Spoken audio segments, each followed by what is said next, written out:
자, 그럼 문학 한번 가볼게. 최근에 이제 그 두 가지 흐름이 있어. 이제 요건 또 이제 기억을 좀 해야 되는데, 문학은 비문학에 비해서는 쉬워요. 문제를 풀어보시면 알겠지만, 문학은 비문학에 비해서는 쉬워. 그런데 단, 이제 최근의 흐름이란 게 뭐냐면, 문학 중에서 이제 문제는 이제 EBS 연계인데, 잘 한번 들어봐. 지금 여기 있는 세 지문 중에서는 나의 김관식의 거사노 2라는 게 EBS 연계야. 됐죠? 두 개는 비연계고, 걔는 EBS 교재에 실려 있는 거라고. 됐죠? EBS 교재에 실려 있는 거고, 그 다음에, 다음 페이지에, 그 다음 페이지에 나오는 윤은길의 매우 잘생긴 우산 하나는 비연계야. 그 다음에 그 뒤에 작자미상의 박태보전은 수능 특강에 있어. 연계야. 그 다음에 그 뒤에 정운의 탕군가는 수능 완성에 실려 있는 거야. 그러면 자, 지문 개수가 하나, 지금 가나가 분리된 것도 다 지문 개수니까 하나, 둘, 셋, 넷, 다섯, 여섯, 일곱 개 중에서, 자, 지문이 7개 중에서, 7지문 중에서 EBS 연계는 모두 3지문 정도밖에 안 나왔어. 그러니까 무슨 말이냐 하면, 그냥 문제를 풀어보면 그렇게 어렵진 않은데, 연계 개수가 작년까지는 7개 중에 4개에서 5개까지가 연계였다고. 연계 개수를 줄였어. 50% 연계를 맞추면서. 그러니까 올해 바뀌게 되는 가장 큰 변화 중에서 EBS 연계 비율을 70%에서 50%로 줄였어요. 그러면 70에서 50%로 줄이면 이제 어떤 효과가 나타나냐면, 왜 그런 거 있잖아. 문학은 쉬우니까 재빨리 풀고, 그 다음에 뭐 선택 과목, 뒤에 있는 선택 과목도 재빨리 풀고, 남은 시간에 독서를 쓰자고 생각하고 시험장에 갔겠지. 그러니까 나중에 이제 수업 들으면 제가 그런 얘기를 할 거예요. 문학하고 선택 과목을 먼저 푸는 게 맞아. 독서보다는. 그러니까 1번부터 차례대로 푸는 것보다는 전략적으로 문학이나 선택 과목을 먼저 풀고 남은 시간에 독서를 쓴다는 생각으로 가는 게 맞거든. 왜냐하면 독서는 얘기했잖아. 시험이 쉽든 어렵든 무조건 독서는 어려워. 어렵기 때문에 자칫하면 독서를 한 지문 정도 날린다는 생각으로 문제를 풀긴 해야 돼. 지금 내 말이 무슨 말인지 알겠죠? 그렇게 문제를 푸는 게 맞고 그래야 되는데, 생각해봐. 시험 현장 가가지고 연계율이 갑자기 떨어진 걸 이제서야 체감을 한 거야. 그러니까 올해 지금 6월과 9월은 시험지를 이제 너네가 지금 고3은 아니었기 때문에 정확하게 어떤 기분을 가졌을지 잘 모르지, 그지? 6, 9월은 연계가 충분히 됐어요. 그러니까 어떤 느낌이었냐면 6, 9월은 문학이 연계가 되니까 연계 지문을 잘 공부만 하면 문학에서 몇몇 지문을 안 읽어도 풀 수 있는 거야. 예를 들어서 우리 올해 지금 들었던 친구들 중에서 제가 마지막에 이제 올해 수능에 나올 것 같은 문학 작품은 이런 게 나와요라고 이제 정리해 준 게 있어. 그 중에 내가 거산호하고 이게 탕군가를 맞췄거든? 그러니까 탕군가 같은 경우에는 내가 마지막에 뭐라 그랬냐 하면 무조건 수능 완성에 탕군가나 면항전가 정도가 나올 수 있다. 그 두 지문은 무조건 공부를 해. 그 수많은 고전 시가 중에서 그 두 지문이 나올 수 있으니 공부하라고 내가 여러 차례 얘기했어요. 수업 시간에. 그러니까 탕군가 같은 경우는 애들이 뭐한 상태로 갔냐면 외운 상태로 갔으니까 이 지문은 쉽게 풀겠지. 왜냐하면 외워서 갔을 테니까 굳이 읽어보지 않아도 문제를 풀 수 있잖아. 내신 때 왜 우리 지문 안 읽잖아. 내신 때. 학교 내신할 때 지문 읽는 사람이 어디 있어. 이미 이 지문은 내가 알고 있는 지문인데. 그러니까 그런 것들이 있으면 문학이 빨리 풀리는데, 지금처럼 낯선 작품이 많이 나오면 아무래도 시간상으로 배분이 어려워요. 시간상으로 배분이 어려워. 이게 첫 번째 흐름이야. 이게 첫 번째 흐름. 그러니까 요거를 이제 잘 생각해야 돼. 그 다음 두 번째가 뭐냐면, 두 번째가 그런 비연계되는 지문들이 쉬우냐. 지금 오늘 우리가 시를 하기로 했으니까. 앞에 나왔던 가의 264의 초가는 내가 장담하건대, 264의 초가라는 이 현대시는 내가 장담하건대, 전국에 있는 모든 국어 선생님들 중에서 264의 초가라는 시를 알고 있는 국어 선생님은 없을 거예요. 264라는 이름은 많이 들어봤지. 초가라는 시는 거의 학교에서는 다루지 않는 시입니다. 그래서 얘가 일반적인 264 시가 아니야. 그러니까 독립에 대한 의지 이런 게 아니라고. 왜 보통 우리 264 그러면 막 그 독립 의지, 막 무슨 저항시인 이런 걸로 알고 있잖아. 그런 게 아니라고. 이 시 내용이 그게 아니라고.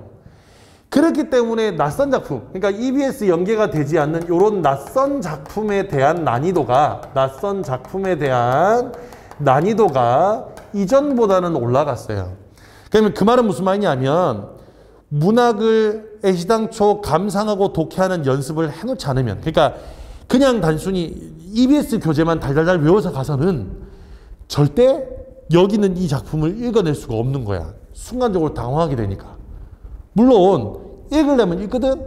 읽으려면 읽는데 이게 사람이 당황하면 읽을 수 있는 것도 못 읽게 된다고. 시험 현장에서. 생각해봐. 19년 동안의 삶을 한 번에 평가받는 그 시험장에 어느 학교인지도 모르는 그 학교 교실에 앉아가지고 옆에 친구도 누군지도 모르는 애들하고 같이 섞여가지고 붙이는데 이 시험 결과 한 방으로 내 19년의 인생이 평가받는다고 생각하면 아무래도 이럴 때 후덜덜 하지 않겠어? 그렇지 않겠니? 아직까지 그 느낌 뭔지 모르겠지, 그지? 이제 1년 뒤에 느끼게 돼요. 1년도 안 남았네. 벌써 수능이 끝난 지 한 달이 지났으니까 이제 11개월 남은 거야, 이제.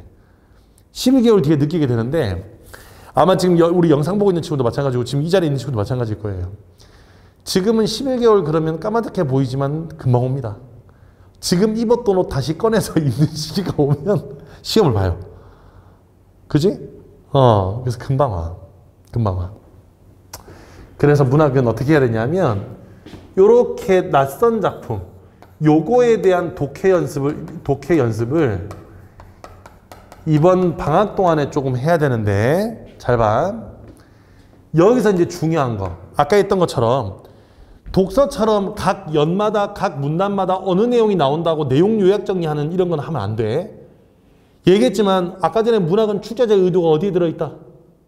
선택지에 들어있는 거야. 문제에 들어있으므로 문학을 공부할 때는 두 가지만 생각하는 거예요. 시든 소설이든 세부적인 내용은 시도 소설도 어디에도 의미가 없어. 그래서 얘를 요약하거나 정리하거나 구조들을 그리거나 하는 게 아니라 시는 주제 정도만 내가 파악할 수 있도록 하고 소설은 내가 주제를 파악하면 안 돼. 소설은 주제 파악하는 거 아니야. 왜냐하면 전체 글이 다 들어가면 주제를 파악해야 되지만 소설은 어떤 특정한 부분을 잘라서내는 거지, 그지? 잘라서내기 때문에 무조건 그 속에 있는 인물관계 위주로 파악해주는 과정이 중요하다. 인물관계 위주로 파악해주는 게 중요해. 시하고 소설은. 그래서 기출문제를 풀 때 시 옆에다가 주제 써보고 소설 옆에다가는 인물관계 구조를 그리는 거야. 내용의 구조가 아니라. 그러니까 A라는 사람과 B라는 사람이 어떤 관계고, 그러니까 있잖아. A라는 사람과 B라는 사람이 어떤 관계고 얘네는 뭐 때문에 갈등하는데 이때 이 사람은 얘 편이고 이때 이 사람은 얘 편이야. 이런 정도의 인물관계만 그린다고. 지금 내 말이 이해됐죠? 그렇게 하고, 자, 중요한 건 이거야. 그렇게 하고 중요한 건 선지를 하나하나 분석해야 된다. 자, 독서는 생각해봐. 이 문제를 틀렸어. 틀린 이유가 뭐겠어? 독서는 틀린 이유 딱 하나밖에 없어요. 내가 지문에서 그 내용을 못 찾아서 그래. 못 찾은 거야. 분명히 지문에 있는데 그걸 찾지를 못해서 틀린 거예요. 생각이 부족한 게 아니라. 하지만 문학의 선지는 절대 지문에 쓰여져 있지 않아. 고향에 대한 그리움이란 말이 가에는 어디에도 없지만 이 가의 주제는 고향에 대한 그리움이야. 그리고 그 고향이 일제에 의해서 폭망하게 된 현실을 비판하고 있어. 그게 그 시에는 써져 있지 않아요. 그걸 선지를 분석하는 행동을 통해서 파악해야 돼. 그래서 독서는 1번부터 5번까지 왜 이게 답이 되고 안 되고를 굳이 일일이 다 할 필요가 없지만 문학은 1번부터 5번까지 이게 왜 다 답이 돼야 되는지 확실하게 체크해야 돼. 내 말 이해됐어? 선지를 분석하는 행동이 되게 중요하다. 선지를 분석하는 행동이 되게 중요하다. 자, 그럼 지금부터 이제 이거 한번 읽어보겠습니다.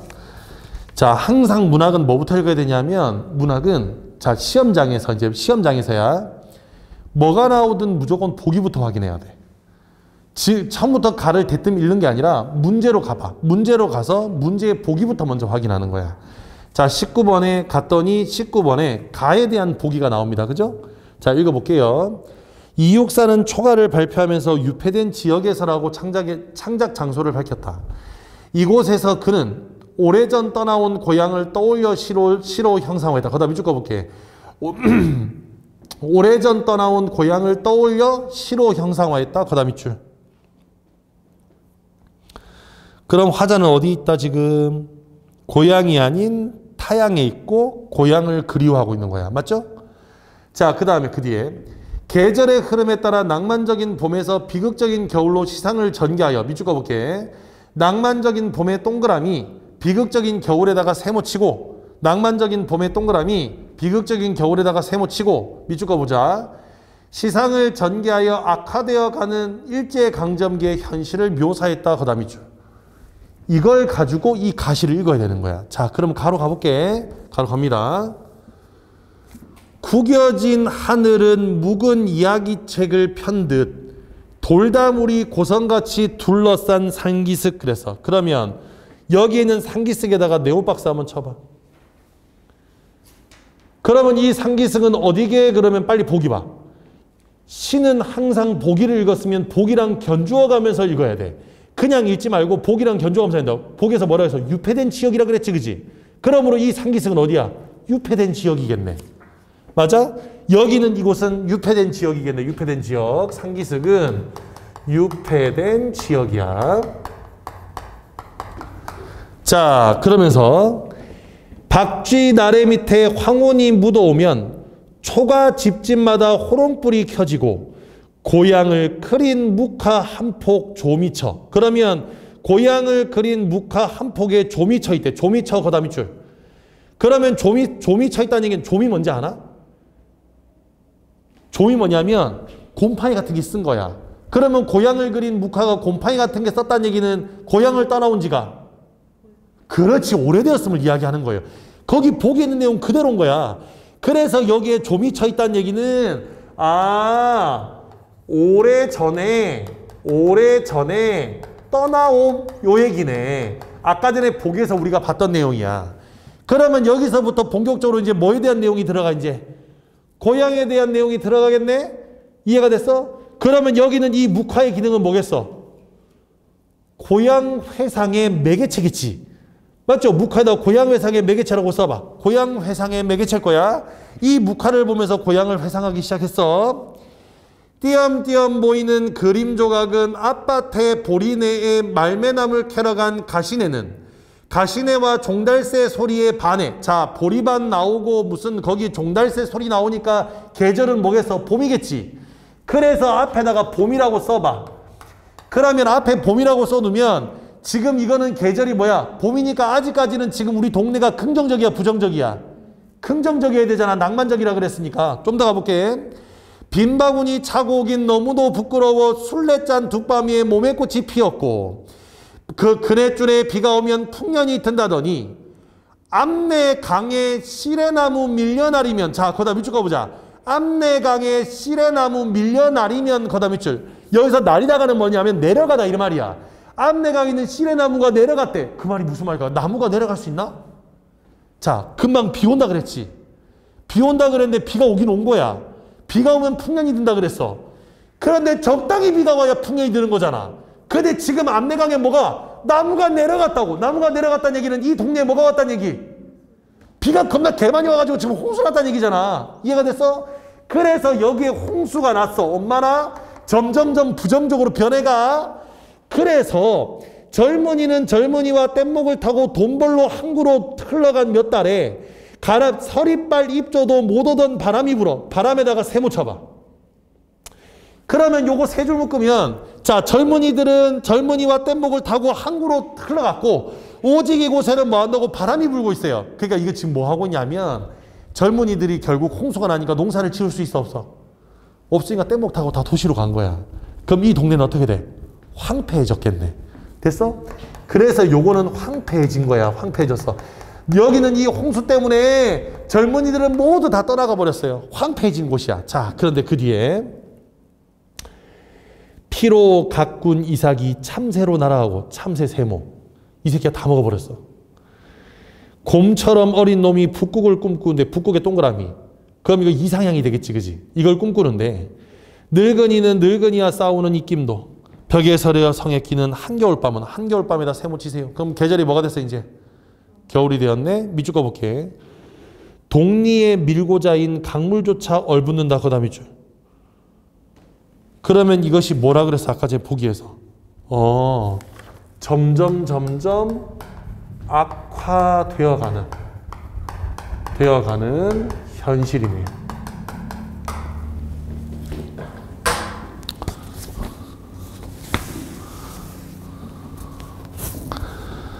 그러니 잘 봐라. B가 나오는 구간까지는 고양이 긍정적이었다가 C에서부터 본격적으로 고양은 뭐가 돼? 부정적인 형태로 바뀌었지. 자, 그러면 이때 우리 몇 번, 잘 봐라. 이렇게 가를 다 읽고 난 다음에 나를 읽는 게 아니라 이 상태에서 가와 관련된 문제를 먼저 풀어야 돼. 그러면 19번 문제를 딱 보면 정답이 몇 번일까? 이제 가를 읽었으니까 정답 찾아야지. A는 고향에 대한 그리움 이야기하는데 어쨌든 분위기가 나타내고, B 2번까지는 봄날의 고향의 모습을 형상화하는데 정답은 3번이겠죠. 소망이 이루어진 게 아니라 난리가 났지 지금. 이해가 됐어? 그래서 정답은 3번이 된다. 됐어? 자, 그러면 이렇게 해두고 우리 몇 번 갈 거냐 하면 저는 18번 가볼 겁니다. 18번. 자, 18번을 가볼 건데 18번에 가와 관련된 것만 선지 지워볼 거예요. 현실적인 문제의 실마리로 조화로운 공동체의 모습을 제시한다. 무슨 개소리야. 1번 땡.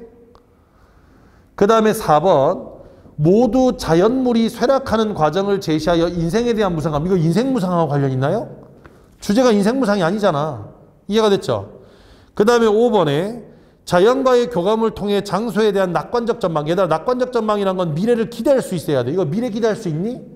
없지? 그러면 1번, 4번, 5번은 지웠어. 정답은 2번, 3번 중에 하나가 될 것 같아. 자, 그 다음에 22번 갑니다. 22번. 자, 가와 관련된 문제는 다 끝내고 가야 됩니다. 22번. 자, 가에서의 묵화와 박쥐달의 이미지를 연결하여 아무래도 고향에 대한 어두운 분위기를 나타낸다. 이거 가능하겠죠? 맞죠? 그럼 이번에 북한은 황혼이 상징하는 현실적 상황에 대응된대. 얘들아, 묵화는 고향에 대한 묵화니까 과거지. 과거니까 현실이 아니라 과거와 관련 있는 거잖아. 현실하고 상관없잖아. 이해가 됐어? 그러니까 2번 틀렸고, 3번에 묵화의 조미처라고 한 것은 화자가 고향에 대해 느끼는 세월의 깊이. 요거는 가능하겠네. 그러면 요거 체크하시고 3번. 그 다음에 4번에 묵화를 그림 조각이라고 한 것은 고향의 분절된 이미지. 고향이 다 찢겨나갔다고. 분절된 이미지로 본다고. 분절된 이미지. 그러면 분절된 이미지를 보여준다 그랬으니까 요거는 조금 애매하네. 세모 쳐두고. 자, 그 다음에 5번에 묵화에 그려진 몸의 꽃에 부끄러움의 정서를 그랬어. 몸의 꽃에다가 부끄러움의 정서를 한다 그랬는데 묵화에는 몸의 꽃이 그려져 있는 것이 아니라 뒷밤 위에 몸의 꽃이 피었으니까 뺨을 몸의 꽃에 비유한 거지 꽃이 그려져 있는 게 아니잖아. 맞죠? 그죠? 뺨에 꽃이 그려져 있는 게 아니잖아. 그러니까 꽃 같다는 거지. 비유한 거지. 그래서 꽃이 그려져 있는 건 아니니까 얘는 틀렸어. 그러면 정답은 1번 아니면 1번, 3번, 4번 남아서 1번, 3번, 4번 이렇게 남겨두고요. 23번 보겠습니다. 바로 이어서. 가에서 저녁이 오는 시간을 그와 연관된 사물인 호롱불이 켜진다는 것으로 나타냄으로써 호롱불이 켜지는 것은 당연히 밤이 저녁이 되는 거죠. 산골 마을의 저녁 풍경을 시각적 이미지로 보여주는군. 이거 맞겠네. 자, 그 다음 2번 갑니다.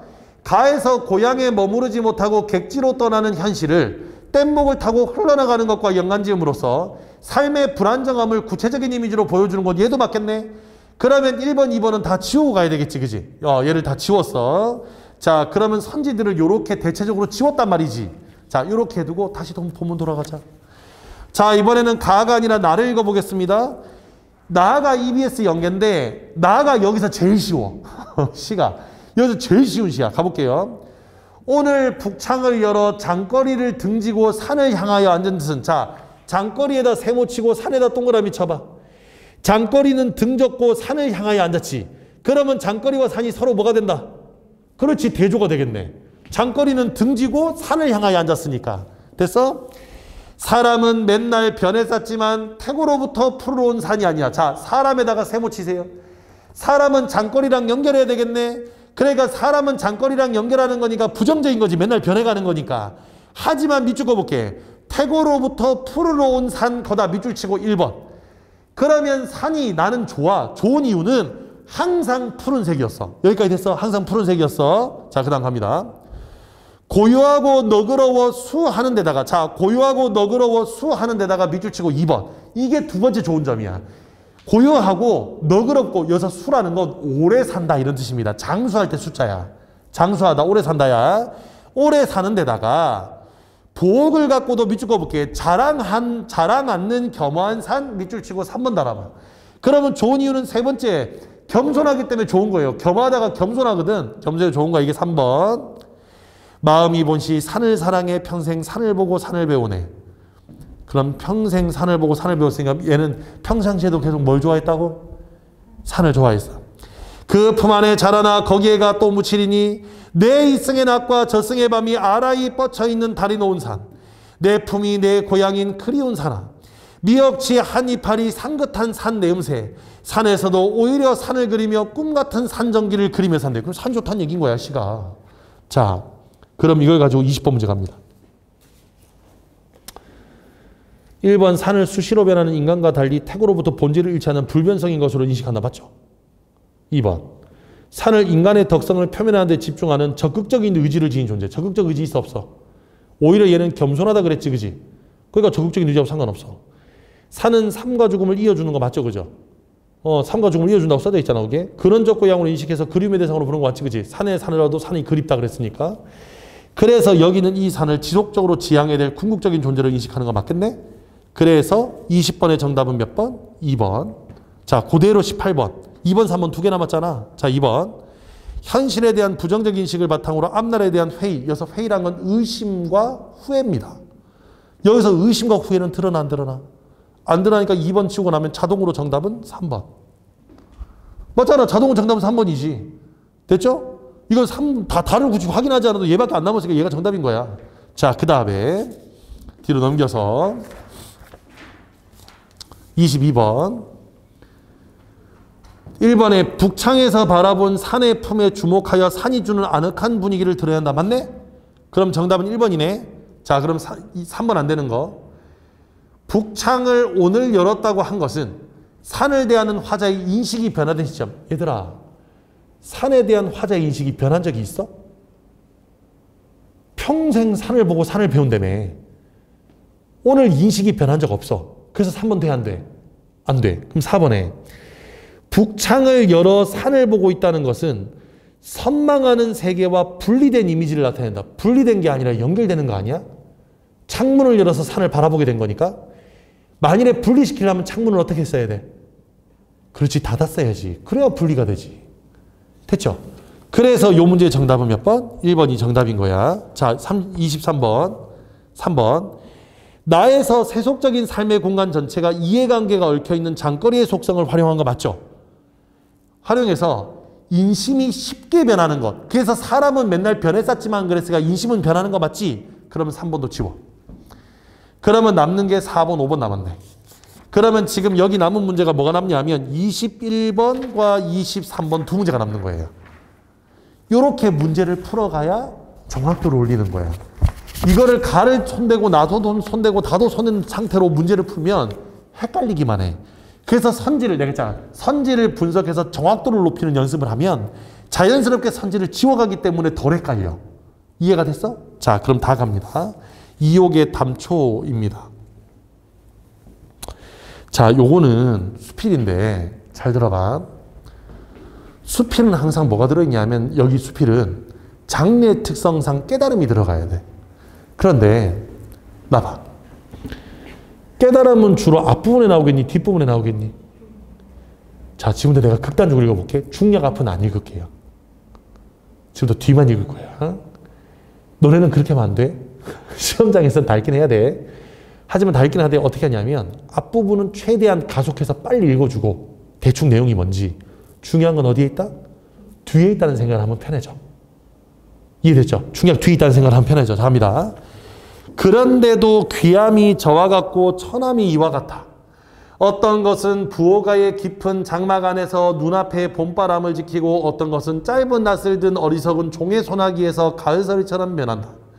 이 어찌된 일인가? 뜨락은 사람 가까이 있고 교회의 땅은 멀리 박혀 있어 가까운 것은 친하기 쉽고 멀리는 것은 저하기 때문이 아니겠는가? 아니면 요한과 위자는 성씨가 존엄한데 범상한 화초의 이름은 없으며 성씨가 존엄한 것은 곱게 빛나는데 이름 없는 것들은 먼 데서 이주해 온 백성같이 존재하기 때문인가? 그도 아니면 뿌리가 깊은 것은 종족이 번성해 빽빽히 들어선 것들은 가늘고 작으며 높고 큰 것은 높은 자리에 있고 가늘고 작은 것들은 들판에 있기 때문인가? 밑줄 꺼볼게. 나은 것은 하늘에 달려있으나 영화롭게 하는 것은 인간에 달려있다. 계속 밑줄 칩니다. 인간은 사사로움이 없기에 그 조화가 균일하지만 인간은 널리 베풀지 못함으로 소원함도 있고 친함도 있는 것이다. 그러니까 무슨 말이야? 서로 차별해서는 안 된다는 얘기지. 지금 무슨 말인지 이해되죠? 지금 내용상 봤더니 하늘은 항상 모든 게 다 똑같이 균등하게 줬는데 인간은 그 폭이 너무 좁아서 어떤 건 좋게 생각하고 어떤 건 나쁘게 생각한다는 거야. 차별해서는 돼, 안 돼? 차별해서는 안 돼. 하늘은 뭐 한다고 차별을 하지? 않아요. 그러니까 21번 봐봐. 적절한 거 찾으라니까 주제 찾는 거야. 하늘은 모든 것을 다 균등하게 생각한다 찾으면 되겠지. 정답 몇 번이야? 4번. 그리고 주제가 나오잖아. 이해가 됐죠? 그 뒷부분이 중요한 거야. 자, 그럼 그래놓고 뒤로 넘어가서 23번. 자, 23번에 4번. 다에서 귀한 대우를 받는 삶은 그러한 속성을 가진 부호가의 깊은 장막 안으로 나타냄으로써 인간과 가까운 공간의 적막한 분위기를 환기하는군. 얘들아, 부호가의 깊은 장막 안으로 나타낸 건 맞는데 나보세요. 그것이 적막한 분위기하고 무슨 상관이 있어?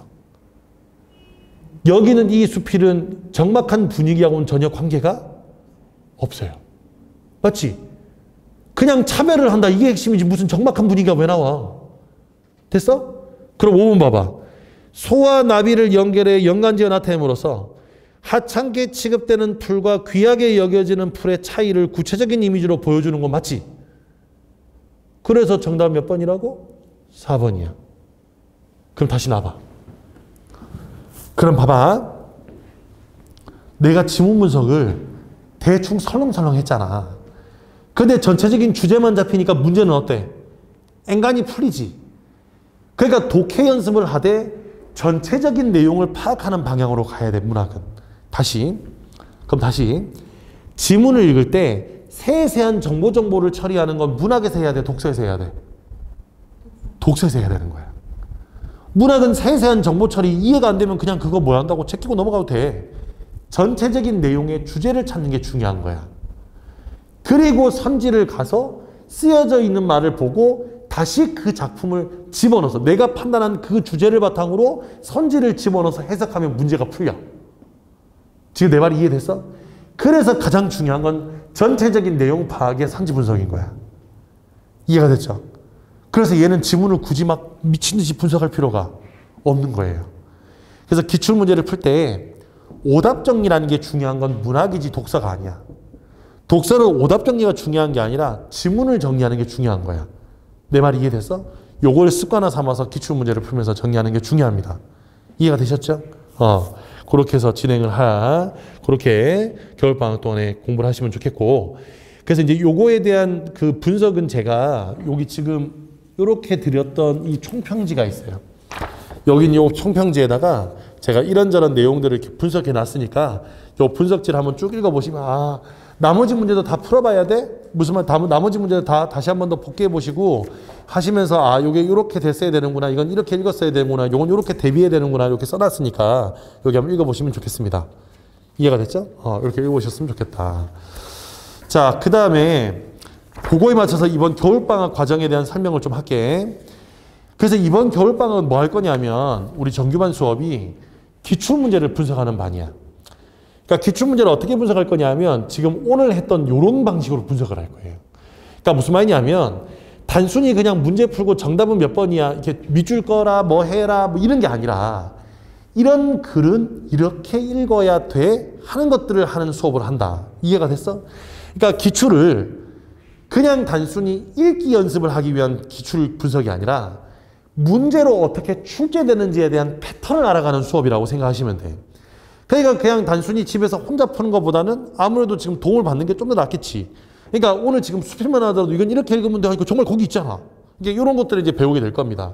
그래서 문제를 푸는 것도 연습을 할 거고 왜 이런 선지가 나오고 이런 문제 유형이 나오는지 하나하나 내가 설명하면서 우리가 버려야 될 습관, 내가 가져야 될 어떤 습관 이런 것들이 뭔지도 설명을 해줄 거고 이렇게 해서 모두 8주 동안 진행을 할 거예요.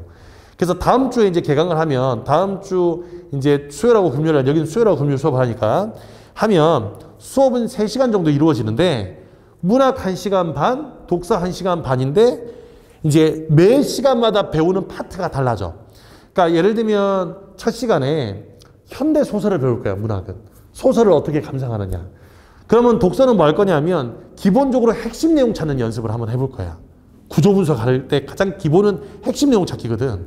그래서 그렇게 해서 매 주마다 내가 나름대로의 주제나 파트를 가지고 와서 기출 문제들을 분석하는 걸 4주 단위로 2번을 돌릴 거예요. 그러니까 1, 2, 3, 4주 하고 5, 6, 7, 8주는 그걸 했던 걸 심화해서 다시 하는 거야. 그래서 첫 번째 시즌 1, 그러니까 4주 동안은 기출 문제들 중에서 조금 옛날 거. 그러니까 조금 옛날 글들이 좀 잘 쓰여진 글들이 많아. 그래서 그 조금 옛날 기출들을 가지고 진짜 할 거고 시즌 2는 좀 더 최근 거.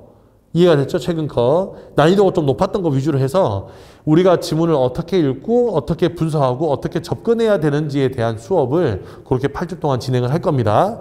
그래서 요 기출 수업이 끝나고 나면 8주가 지나니까 2월 말쯤 되겠네. 그럼 뭐가 나온다? 시중에 아까 얘기했던 것처럼 뭐가 나온다? 수능 특강이 나온다. 그래서 그때는 이제 그때부터는 EBS 정리하는 수업하고 모의고사 풀이. 지금 수업은 2가지 종류가 있어요. 2가지 종류로 나뉠 거예요. 그러면 EBS 정리하는 반하고 모의고사 푸는 반을 이렇게 나눌 건데 어쨌든 그렇게 이제 수업이 진행이 될 건데 그건 나중에 내가 설명해 줄 테니까. 그래서 겨울방학 때 그렇게 진행이 될 거고 수업은 기출문제를 풀었으니까 그 기출문제에 대한 복습할 수 있는 주간학습지 선생님이 만들어 놓은 주간학습지가 있어요. 그것도 기출문제야. 그래서 똑같은 지문 유형을 가지고 연습해 보도록 돼 있거든. 그래서 연습을 하고 해가지고 오고 그 다음에 그거는 이제 1일 학습처럼 돼 있어. 그래서 매일매일 해야 되는 분량을 내가 정해놨어, 거기에. 그러니까 네가 따로 뭐 학습 계획을 세울 필요가 없어. 그냥 거기 시키는 대로만 하면 되니까. 그 다음에 일주일에 한 번씩 모의고사를 풀어갖고 와서 모의고사 점검을 받을 거예요. 왜냐하면 모의고사를 매주 푸는 연습을 해야 시간 조절 연습이 돼. 그래서 매주 모의고사를 현장에 나서 풀면 제일 좋은데 그럴 수는 없으니까 내가 과제로 내줄 거고 그걸 매주 가지고 오면 그건 성적표가 나가요. 매주. 모의고사가 성적표가 나갈 거예요. 그래서 그렇게 이제 수업이 진행될 거고요. 그 다음에 수업 전후로 이제 뭐 좀 부족한 거 있으면 1대1 클리닉 이런 것도 진행을 할 거거든. 그래서 나나 우리 조교 나와서 1대1 클리닉도 진행을 할 거고 할 거니까 방학 동안에 이제 좀 이렇게 평일날이야 수업이 다. 주말에는 뭐 영어 수학 많이 다니니까 평일날 이렇게 수업을 진행할 거니까 수요일하고 금요일날 진행할 거니까 그렇게 알고 계시면 되고 어쨌든 방학 동안에 기출은 끝내야 돼. 끝내야 되기 때문에 요 수업을 같이 들으면서 병행하는 게 내 생각엔 더 좋고 만약에 그렇지 못한다 하더라도 기출 문제를 끝내줘야 된다. 그게 시기적으로 지금이 가장 적절한 시기다. 그렇게 끝내주면 좋을 것 같아요. 자, 오늘 일단 준비한 건 여기까지고요. 여기까지고요. 그 다음에 선생님은 따로 개인 인강 홈페이지를 따로 갖고 있어요. 그래서 수업 시간에 배웠던 것, 지금 오늘 이거 촬영한 것도 이제 아마 그 우리 학원 밴드에도 올라갈 거고 내 유튜브에도 올라갈 거고 그 다음에 홈페이지에서도 이렇게 볼 수 있도록 그렇게 지금 이제 올려놓을 건데 나중에 등록하면 홈페이지에 이제 가입이 될 거예요. 그럼 거기서 수업 시간에 배웠던 건 복습으로 복습 영상을 볼 거고 그 다음에 또 필요한 것들은 내가 영상으로 찍어서 매일매일 집에서 영상 가지고 공부할 수 있도록 그거 인강도 내가 무료로 열어줄 거야. 그래서 그렇게 된다는 것도 잘 기억해 두면 좋겠어. 유튜브는 최창희 국어라고 검색하면 제가 나와요. 구독, 좋아요, 알림 설정 부탁드리고요. 무슨 말인지 알겠죠? 구독, 좋아요, 알림 설정 부탁드리고 그 유튜브에 가면 요 수능 시험 전체 해설 강의가 나와. 1번부터 저기 선택 과목까지 다. 그래서 시간 나면 풀어보고 그 해설 강의를 보는 것도 도움이 될 겁니다. 거기도 내가 이런 지문 어떻게 읽어야 되고 이렇게 했어야 돼 하고 밑줄을 내가 직접 이렇게 화면상으로 지금 이렇게 내가 유튜브를 요걸 갖고 왔는데 이렇게 내가 패드로 이렇게 밑줄을 꺼가면서 설명을 다 해놔서 아마 그냥 이렇게 판사하는 건 좀 다르긴 할 건데 어쨌든 아 선생님은 저렇게 표시를 해가면서 하는 거구나 밑줄은 저렇게 끊는 거구나 어떻게 표시하는 거구나 하는 거 알 수 있어요. 그래서 거기에 문항별로 다 쪼개놨어. 한 번에 하면 너무 길잖아. 그래서 문항별로 다 쪼개서 필요한 곳만 딱 골라서 들으면 되겠지, 그지? 그렇게 할 수 있으니까 유튜브도 많이 이용해 주시고 하시면 좋겠어요. 자, 오늘 요것으로 마치도록 하겠습니다.